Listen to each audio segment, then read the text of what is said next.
ఇవేం గుడాలు అత్తమ్మ?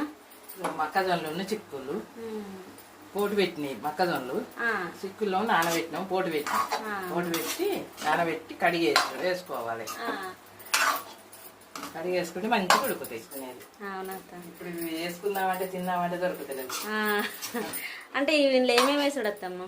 ఇలా పచ్చిమిరపకాయలు వేసిన, ఒక్కటే ఎండమిరపకాయ వేసిన. ఎండమిరపకాయలు ఎక్కువ వేసుకోవద్దని పచ్చిమిరపకాయలు, కళ్యామాకు, కొత్తిమీరాకు, ఉల్లిగడ్డ అంతే.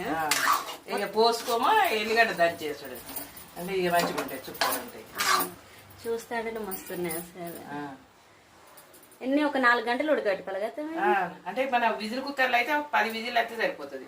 విజిల్ కుక్కర్లో పెడితే 10 విజిల్ అయితే సరిపోతుంది.